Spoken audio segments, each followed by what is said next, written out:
From the Detroit Free Press, I'm Kayla Cockrell with today's Free Press Voice Briefing. It's Monday, December 4th, 2023. For the Detroit Free Press, I'm Eric D. Lawrence. The Motor City now has a new claim to fame. As home to the first public roadway in the United States designed for wireless electric vehicle charging.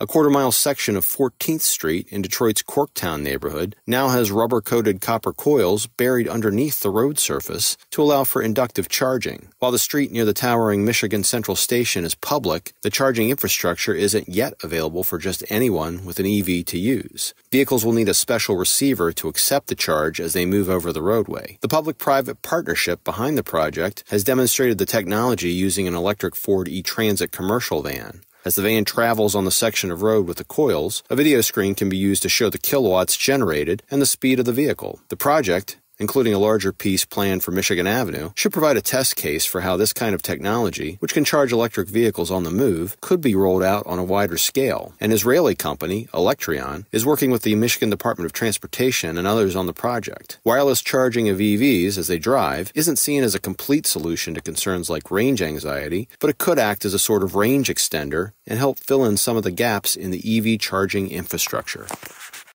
This is J.C. Reindl with the Detroit Free Press. New York developer Stephen Ross started 2023 with plans to break ground on two big projects in his Detroit hometown. One of them is about to get underway, the University of Michigan Center for Innovation. Its groundbreaking is now set for December 14th. The other is the $1.5 billion District Detroit project, and it is running well behind schedule. Ross's firm, The Related Companies, is collaborating with the Ilitch organization to develop District Detroit. The project calls for 10 new builds or building rehabs in and around downtown. It was originally expected to break ground this summer, but that date came and went. There is no immediate deadline, but if a groundbreaking doesn't happen by March 2025, the project could begin to lose its public subsidies.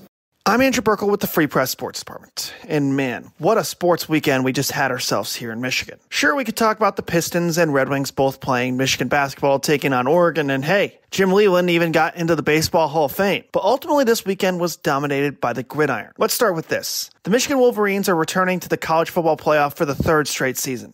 And this time, they'll be entering as the number 1 seed. Most of the drama was with the teams slated below the Wolverines. Michigan finished 13-0 and dismantled Iowa, so there really wasn't much debate there. With Washington at 2 and Texas at 3, that left undefeated Florida State and SEC champs Alabama, two teams vying for one spot. Ultimately, the committee sided with one-loss Alabama, meaning the Wolverines will take on Nick Saban on New Year's Day at the Rose Bowl, the granddaddy of them all. Yeah, that'll be fun. About an hour after that was announced, the Lions started their game down with the Saints in New Orleans. Coming off a really bad loss to the Green Bay Packers, the Lions were in need of a bounce-back win, and early on against the Saints, you could tell. In the blink of an eye, the Lions were up 21-0 after making a few big plays. But the Saints weren't going to go down without a fight. Derek Carr sparked a comeback, and the game suddenly turned into a shootout. Back and forth the game went, but as time wound down, the Lions time and time again made big plays when it mattered most. Jameson Williams stepped up. Rookie tight end Sam Laporta made big play after big play. And with the game on the line late, Jared Goff made a great pass